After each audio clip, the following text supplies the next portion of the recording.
Sabiduría del cielo, con el Padre Fabio de Jesús Giraldo Ramírez.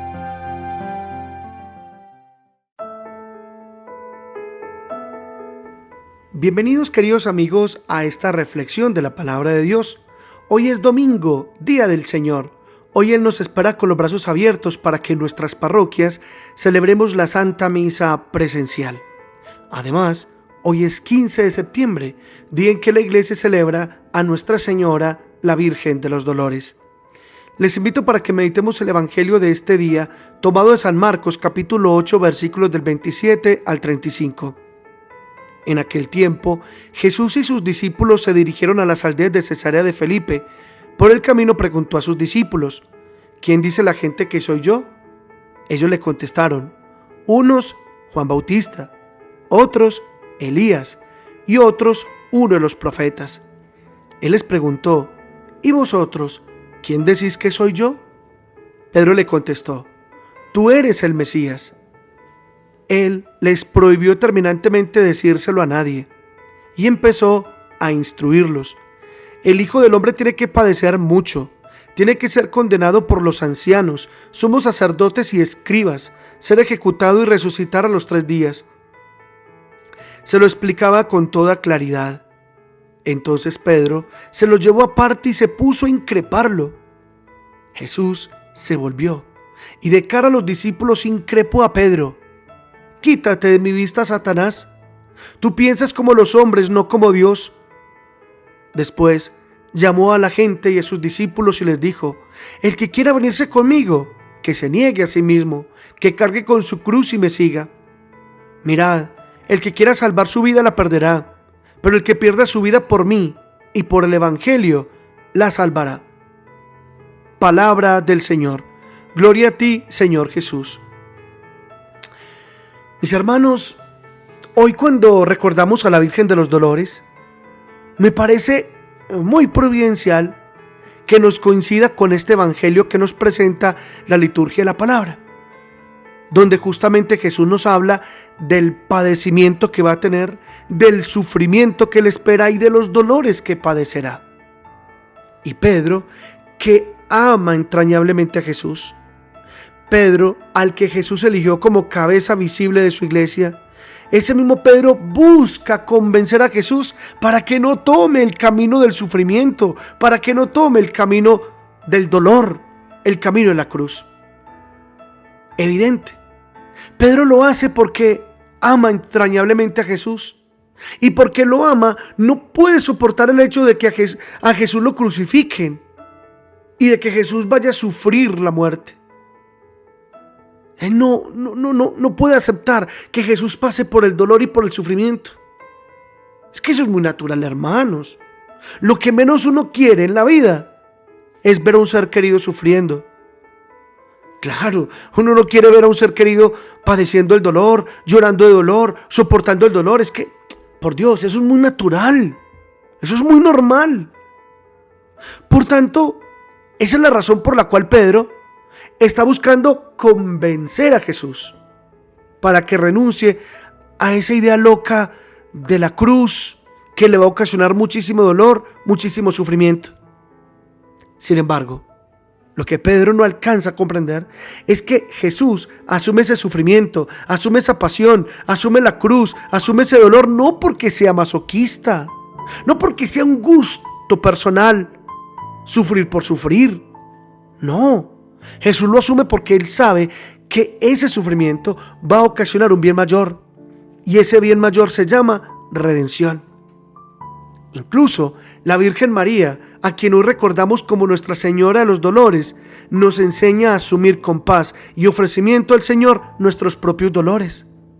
Porque ella, con todo y que es la Santísima Virgen María, la Inmaculada Concepción, la llena de gracia, la bendita entre todas las mujeres, no estuvo exenta del dolor.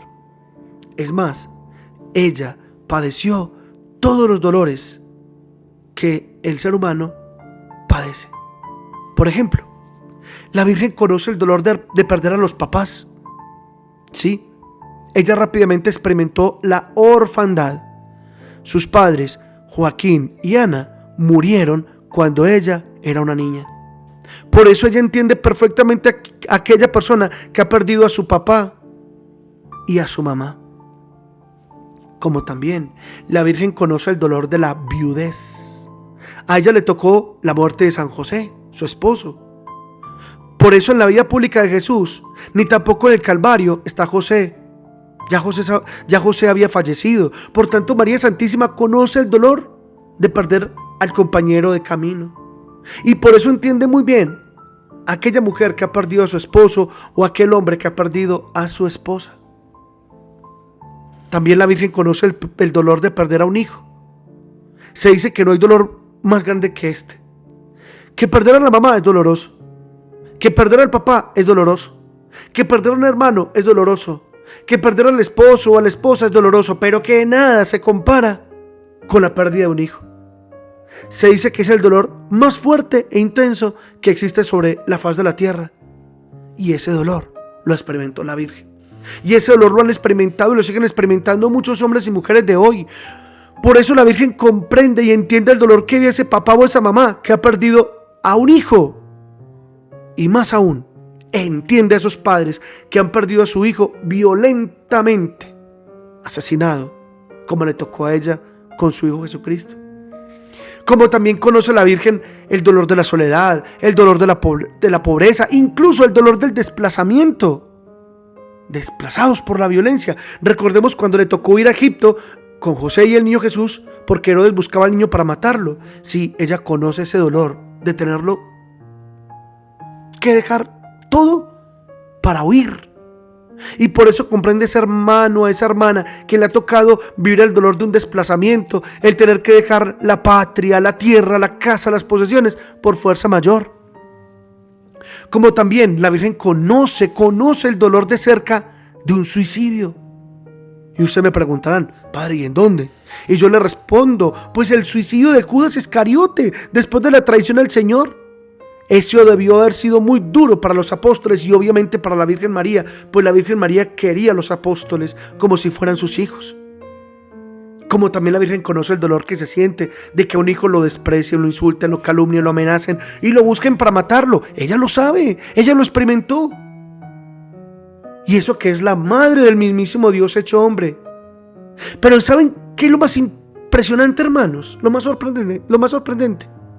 Que a pesar de que la Virgen María sufre todo esto, jamás le hace un reclamo a Dios. Jamás le reprocha a Dios, jamás se resiente contra Dios, jamás se desespera ante el dolor, jamás desconfía de Dios. Todo lo contrario, confía y espera en el Señor. Ella nunca dijo, ¿oíste, Señor? No que yo era la llena de gracia, no que yo era la Inmaculada Concepción, no que yo era la bendita entre las mujeres, no que yo era la madre de tu hijo que es verdadero Dios. ¿Por qué? ¿Por qué me pasa esto? Si yo nunca te ofendí, yo nunca pequé contra ti, yo nunca me rebelé contra ti, yo todo lo acepté con paz. Entonces, ¿por qué me pasa esto? ¿Por qué tengo que vivir esas tragedias? ¿Por qué? ¿Dónde estás? ¿Por qué a mí? ¿Yo qué hice para pagar esto? Nada. La Virgen María jamás reprochó a Dios. Jamás se resintió contra él y jamás se enojó contra Dios. Y eso que ella era, o es mejor, la madre de su hijo muy amado. Y nosotros, que somos pecadores, que somos egoístas, que somos soberbios, que le hemos dado la espalda tantas veces a Dios, que incluso le hemos olvidado y a veces solo le buscamos cuando le necesitamos, ¿si le hacemos estos reclamos? Si le hacemos estos reproches, si nos enojamos airadamente y hasta le decimos con toda soberbia, no creo más en ti. ¡Qué pena, qué vergüenza! Por eso a la Virgen María debemos encomendarnos, para que ella nos enseñe a vivir como ella vive, para que nos enseñe su abandono, su fe y su entrega al Señor, para que nos enseñe a vivir con calma, con amor y esperanza cuando nos visite el dolor y el sufrimiento. Que el Señor nos bendiga a todos en el nombre del Padre, y del Hijo, y del Espíritu Santo. Amén.